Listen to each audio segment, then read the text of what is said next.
Welcome back mga kabayan! Nagbabalik po muli ang inyong lingkod upang magbigay sa inyo ng mga bago at nagbabagang mga balita.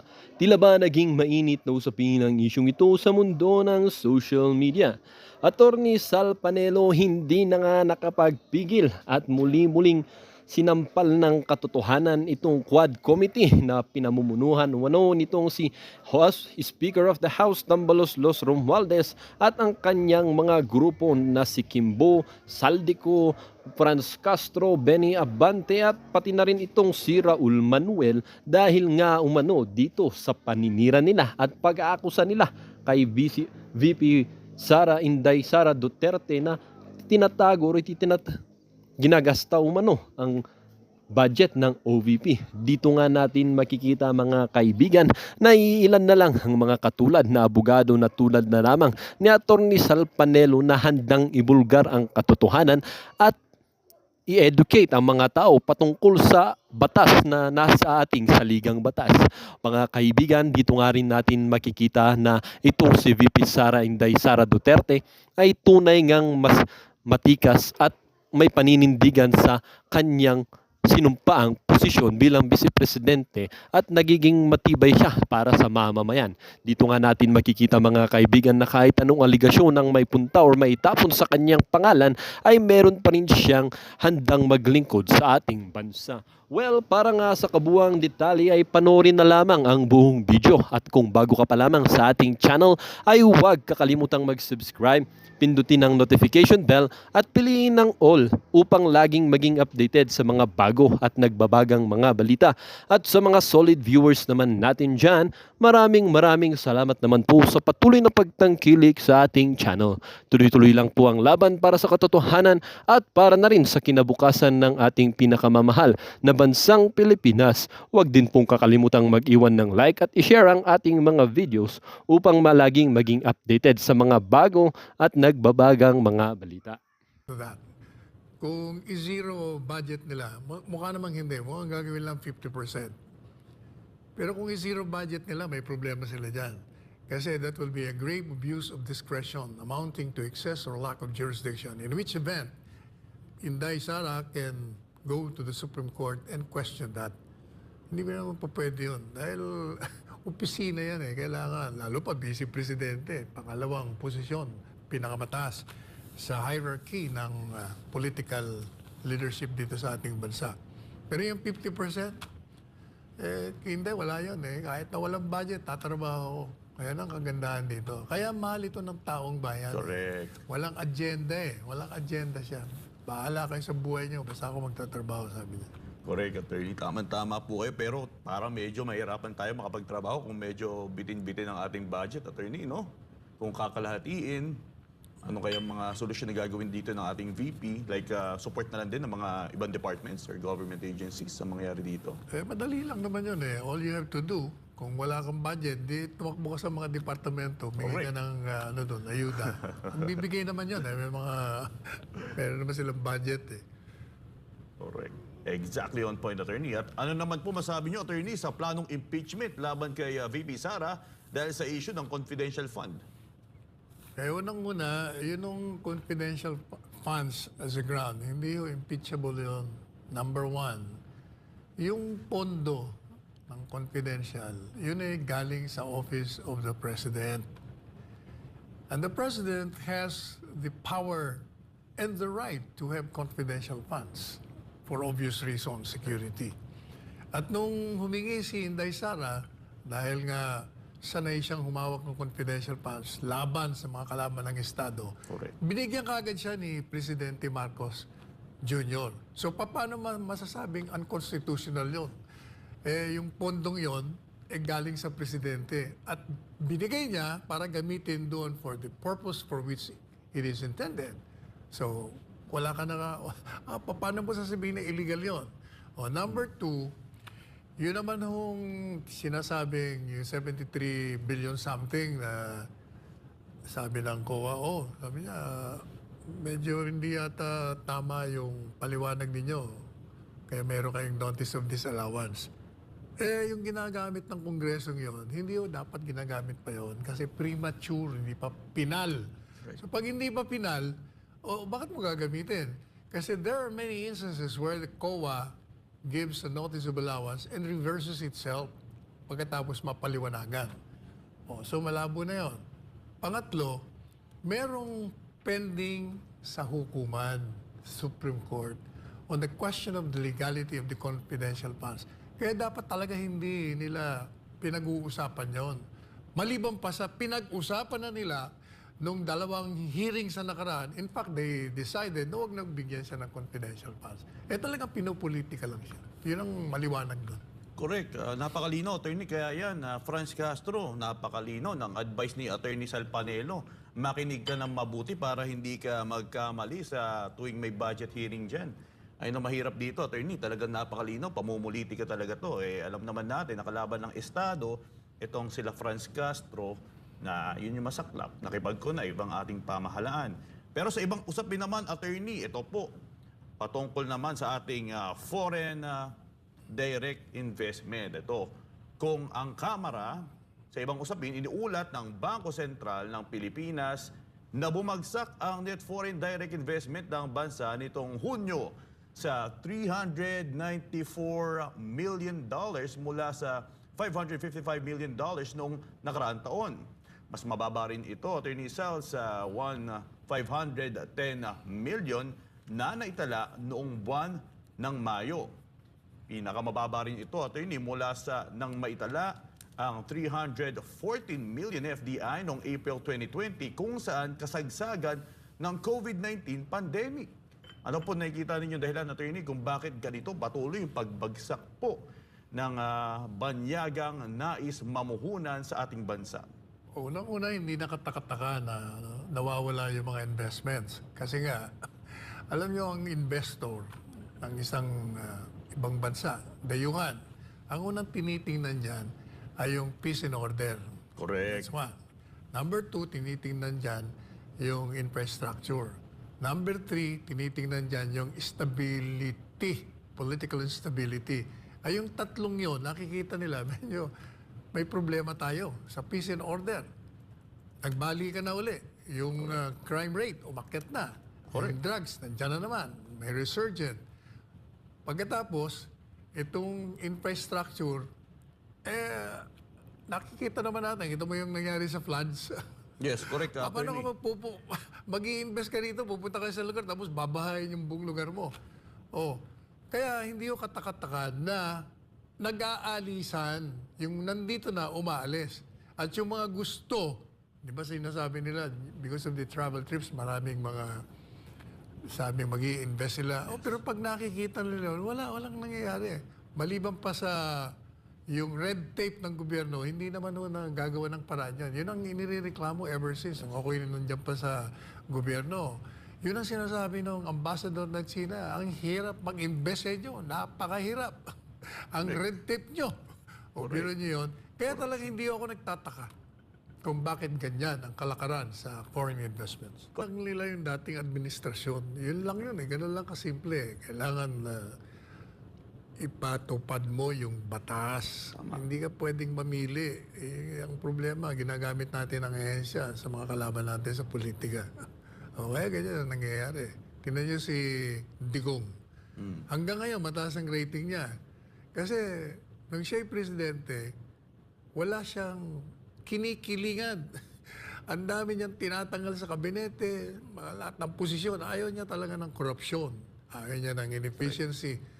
At pinatutupad niya talaga, regardless kung sino ang involved. Hindi kagaya ngayon. Talagang may kinikilingan halatang halata mo. Kaya may problema tayo. Pero Attorney, in spite sa nangyari sa Davao City, nakita naman natin 6,000 kapulisan. Ngayon, balik normal na. Tingin nyo, Attorney, hindi naman naka-apekto sa Davao City ang ginawang pambabusabos o imahe ng Philippine National Police na ginawa na Operation de la Torre sa Davao City ngayon? Maaari bang hindi maka-apekto yan? Kahit na wala ng bantaron. Kaya nga sabi ko, yung Rito Bamparo na nirelease ng Davao Court, habang maaaring sabihin na moot and academic na dahil wala nang banta sa ngayon, dahil wala na sila lahat doon. Sabi ko, ituloy nyo yung motion for reconsideration. Ituloy nyo yan. Most likely, di-deny naman yan ng Court of Appeals para makatakbo tayo sa Korte Suprema. At ang Korte Suprema, kahit na umuti ng academic, there have been instances where, because the case is of paramount importance, papasukin nila yan.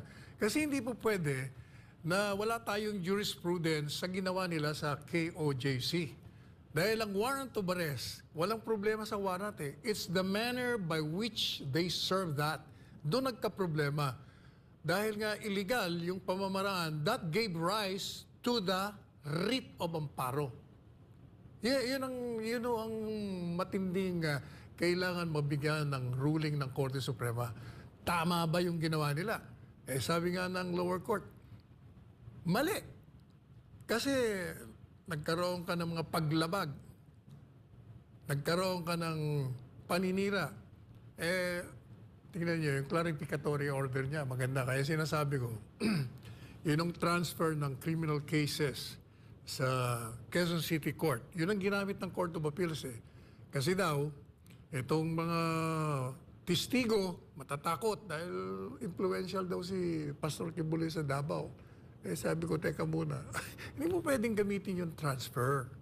Bakit? Number one, iba yung criminal, kasi ang nakalagay yung sa ruling ng Supreme Court, September 27 of this year. Ang sabi niya, or of last year, tama ba? May 27 yata. Ang sabi niya, i-transfer mo lahat ng criminal cases na na-file sa Davao at ipapile kaugnay dito sa mga kaso ni Pastor Kibuloy.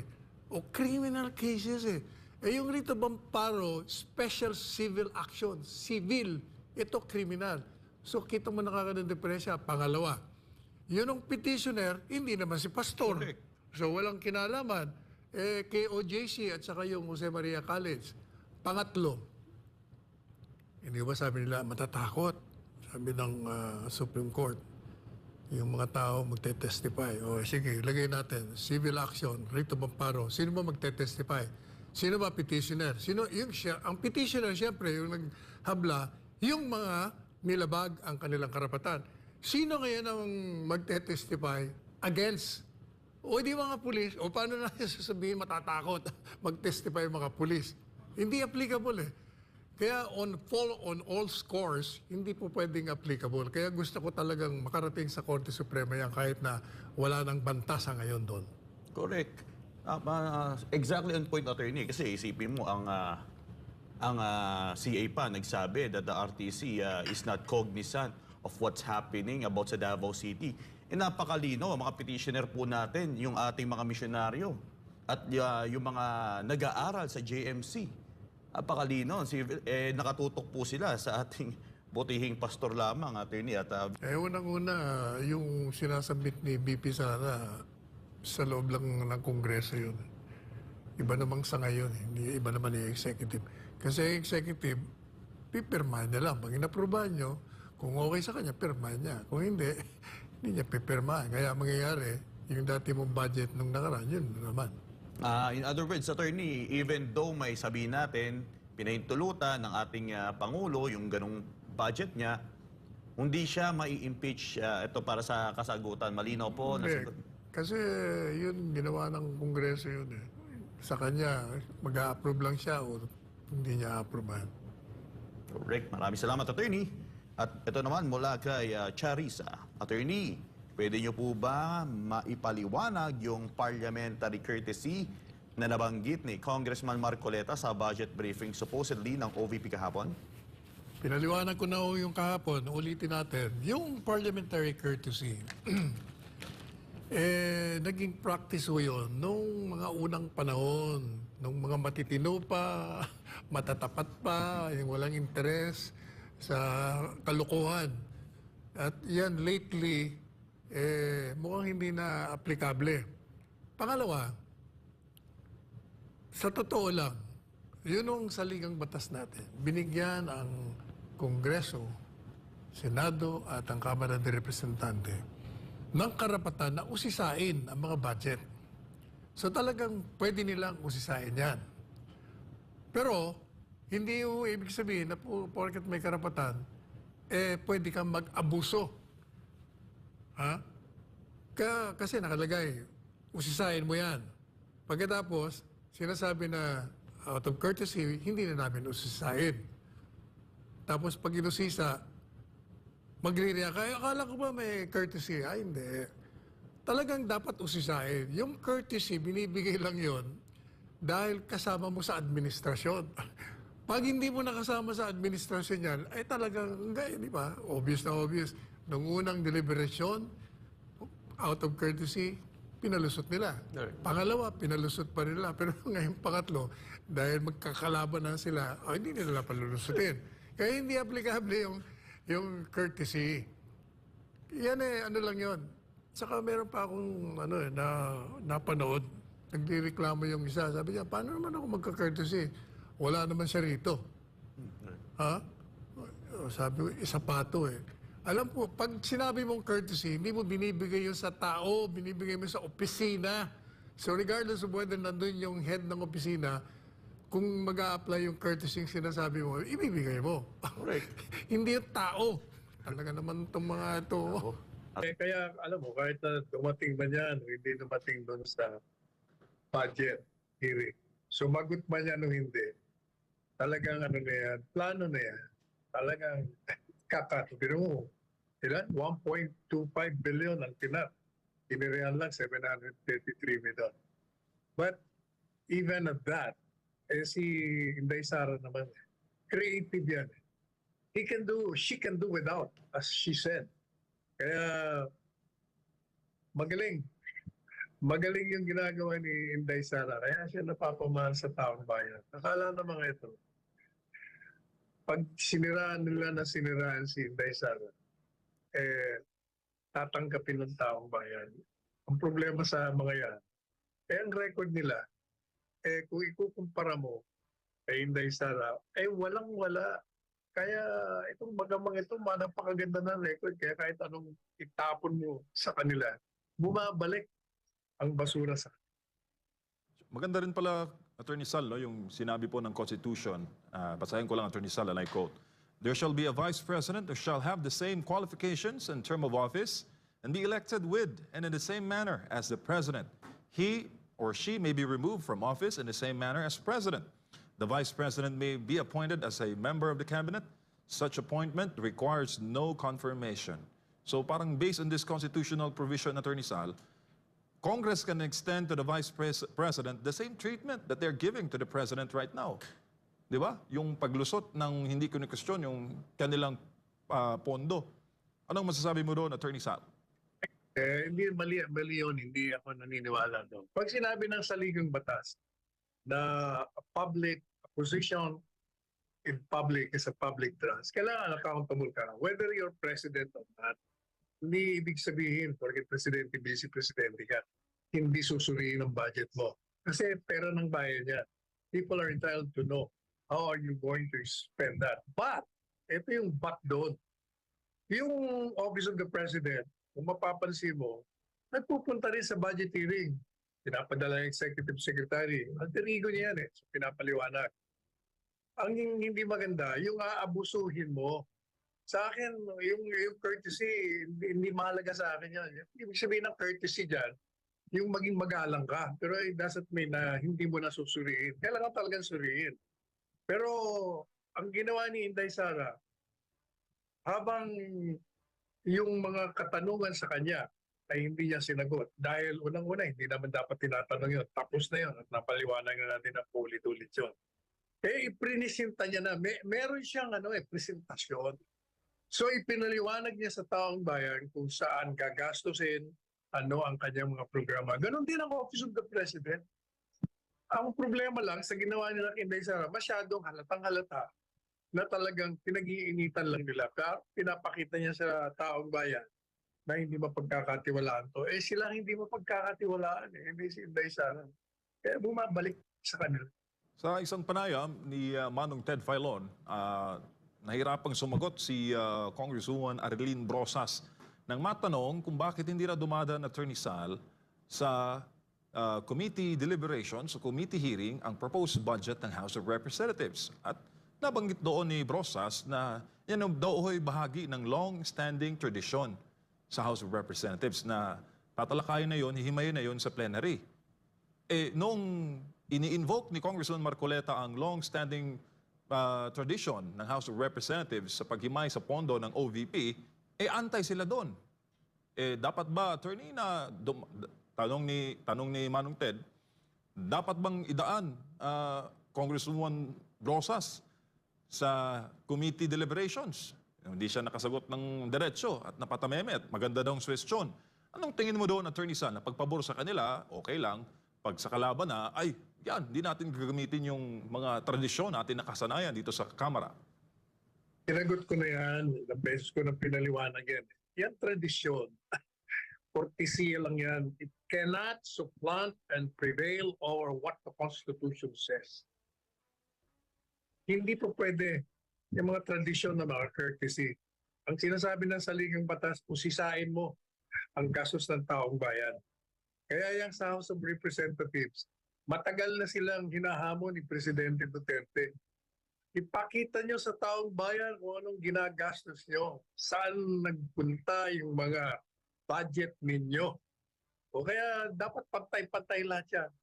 Kaya lang, dahil nga politika at kontrolado nila ang Kamara de Representante, ganyan na nangyayari. Kaya nga hindi ba, palagi sinasabi ko, ayaw ko na ng Kongreso.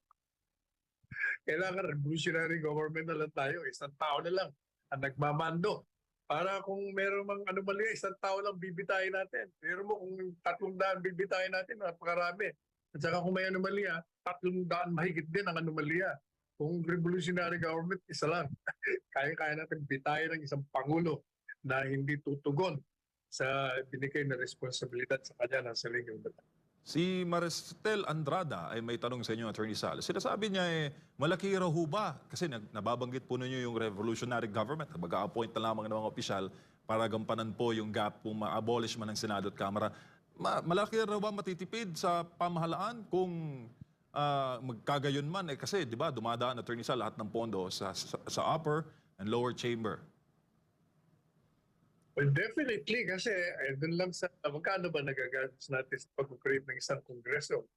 Hindi ba billion-billion sa sweldo lang. Pero you have to pay the salaries of 300 plus members of Congress plus 24 members of the Senate plus their staff. Hindi ba? Mga gamit nila. Billion-billion po yun. Pagkatapos, ang gagawin lang naman nila, magpapasa ng batas. Hindi naman nangyayari. Mas marami yung investigasyon, mas marami yung grandstanding, mas marami ang politika. O kaya yung iniisip ko revolutionary government. Hindi ho yung tayo'y mag-aalsa laban sa pangkasalukuyang gobyerno. Hindi yun. Ang iniisip kong revolutionary government ay itinakda sa saligang batas. Papaguhin natin ang saligang batas at bibigyan natin ng power of legislation yung mismong presidente. Parang panahon ng nasirang Marcos at saka ng nasirang Cory. Dalawa ang power nila nung sila mag-take over bilang presidente. Merong executive, meron pa legislative. Kaya mas maganda yon. Walang gastos, walang politika. At wala nang, kasi public knowledge naman, binanggit ni VP Sara, wala nang manghihingi ng kickback, Attorney Sal, sa mga proyekto. Isa pa yon. Walang i-kickback, wala na kongreso eh. Naku po. Well, alam mo, yung zero budget, habang totoo na never nangyari yan, pwedeng mangyari yan. Hindi naman po pwedeng hindi mangyari ang isang bagay na hawak ng kongreso. Pero, meron tayong tinatawag na habang may karapatan ka, may kapangyarihan ka, hindi mo pa pwedeng gamitin ang iyong kapangyarihan at karapatan para abusuhin mo yan. Kaya nga meron tinatawag na grave abuse of discretion. Kasi yung discretion, ang ibig sabihin ng discretion, karapatan mo at nasa sayo. Kung tatanggalan mo ba ng budget, babawasan mo, o idadagdag mo ang budget. Pero pag ikaw naman walang hindi reasonable yung ginawa mo, gaya ng zero budget ka. Ba't ka mag-zero budget? Isang posisyon yun sa gobyerno na merong function yun. Bilang Vice Presidente, dapat meron kang ginagawa. Kaya alam mo, may panukala ko dyan, MJ, noong pa sinasabi ko na dapat, kasi sa Ligang Batas yung binasa mo kanina, sabi mo hindi siya yung discretion na whether yung isang vice presidente ma-appoint na miyembro ng kabinete. Dapat, sa Ligang Batas, tama yung panukala ni yung pinapanukala ni Senador Padilla, Robin Hood. Karoon tayo ng pagbabago ng konstitusyon. At yan ang dapat na baguhin, yung posisyon ng Vice Presidente. Dapat sa Ligang Batas, lagyan mo talaga ng posisyon ng Vice Presidente. Maliban pa sa Vice Presidente ka, naghihintay ka na mamatay o mag-resign o hindi na kayang mag-function ng isang presidente bago mag-take over ka. Habang naghihintay ka sa ganun, kailangan meron kang talagang function. Dapat nakalagay sa Ligang Batas, member ka ng cabinet immediately upon assumption. O kaya, gayahin natin ng mga Amerikano. Sa Amerika, ang vice presidente nila, siya ang presiding officer ng Senado. Siya ang bossing sa Senado. Presiding officer siya kahit na hindi siya senador. Ang vice president doon, automatic presiding officer ng Senate. So may trabaho. Kaya dapat talaga, para mawala sa politika, may budget. Isa pang panukalang naisip ko, para hindi magkakaproblema ng mga zero budgeting. Ilagay na rin sa Saligang Batas, yung budget ng presidente at vice president, merong ceiling. Kumbaga, ang budget ng presidente at vice president, depende sa kalakaran, kung ano takbo ng ekonomiya. Eto, halimbawa, 5 bilyon ang budget ng presidente. Pwedeng tumaas pero wag nyo nang ibaba. Para wala ng problema. Dapat ganyan kasi kung hindi mo gaganunin, ang mga politiko natin ang gagaling. Pagkaaway ka talaga sa politika, wala. Sira diskarte lahat. Puro sariling ambisyon ang inaatupag at interes. Attorney Sal, marami rin nananawagan sa ating mga kababayan, sa ating mga viewers din na nagko-comment sa ating social media na dapat raw televised at well-publicized po yung mga changes na nangyayari po sa Bicameral Conference Committee. Ang nangyayari na po kasi parang lumalabas na black ops at sila-sila lang closed-door meeting ang nagbabago po sa mga final details para po sa taunang pondo na kanila pong binabalangkas at binubusisi at ipinapasa. Matagal ko nang sinasabi ang kontrang-kontra ako sa bicameral conference. Diba kahapon na sinabi ko, pinag-usapan natin yan. Sabi ko, yung bicameral conference, para sa akin bilang abogado, yan ay unconstitutional. Sapagkat dumaraan sa isang maliit na grupo, yung pinag-usapan na doon sa Kamara de Representante at Senado. Nagkausap na sila. Pagkatapos, may maliit na grupo na kumakatawan doon sa dalawang sangay, pag-uusapan nila kung anong tatanggalin, ano yung dadagdag. Hindi po pwede yan. Walang pumupunta sa Korte Suprema para i-declare yan unconstitutional. Dapat wala na yan. Kung ano, yung napag-usapan sa Kamara, sa Senado, dapat yun ang ma-aprobahan sa plenaryo. Huwag nang babaguhin ng ilang tao. Attorney, may poll kanina ang ating palatutunan, yung Pulso ng Bayan. At ang tanong doon, pabor ba kayo, mga Pilipino, mga kababayan, at tapyasan po ang 2025 budget ng OVP? Sagot ng viewers, hindi, 98%. Dalawa lang ang yes, pumabor.